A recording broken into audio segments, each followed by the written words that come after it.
များကြီးပဲကြည့်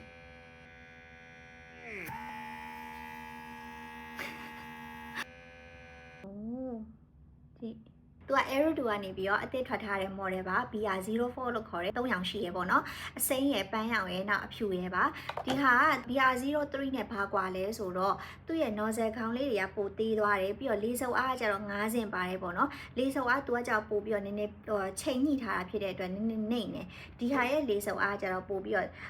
ပြင်းနေပေါ့နော်အဲ့တော့ဒီဟာကကျတော့အညီကွက်တို့အညိုကွက်တို့ကြံခဲ့ဖို့ chance များတယ်အဲ့တော့ဒါကိုသုံးမယ်ဆိုရင်တော့အလမြန်လေးအဲ့လိုမျိုးလုပ်လို့ရတယ်ဒီဟာကျတော့ဖိထားပြီးတော့အကြာကြီးထားလဲကိစ္စမရှိဘူးအနီကွက်အညိုကွက်ကြံတာမျိုးမရှိဘူးပေါ့နော်ဒါကတော့သူ့ရဲ့အားသာချက်လေကိုလည်းသူကချိန်ညှိပြီးတော့မှအသစ်ပြန်ထုတ်ထားတဲ့ model ပေါ့နော်ပြီးတော့နောက်တစ်ခုကဒီဟာကိုစိမ့်မယ်ဆိုလို့ရှိရင်ဒီလိုမျိုးလေးလှဲထားပြီးတော့သူကဆက်ပြာစီလေးပေါ့နော်ဆက်ပြာစီလေးကိုအတွင်းမှာနည်းနည်းလေးပဲထည့်ပြီးတော့ tissue လေးနဲ့ wipe လုပ်လိုက်ရင်ရပြီရေနဲ့သွားလောင်းကြမလို့ဘူးဆိုတော့ဒီမှာလေအညစ်အကြေးတွေအများကြီးအဆီတွေအများကြီးဝင်နေပြီဆိုတော့လေဒါကိုပြန်ရှင်းဖို့ဆိုရင်အဲ့လိုနီးလေးနဲ့ရှင်းလို့ရတယ်ပြီးတော့နှာခေါင်းကိုရှင်းမယ်ဆိုရင်ကျတော့နှာခေါင်းကကြောက်ခုနချွေးဒီအဆီတွေကိုစုပ်ထုတ်လိုက်တာဖြစ်တဲ့အတွက်ချွေးပေါက်တွေကပြန်ကျဲသွားရပေါ့နော်အဲ့တော့ထပ်ခါတလဲလဲအဆီတွေပြန်မဝင်အောင်လို့ဆက်လက်အ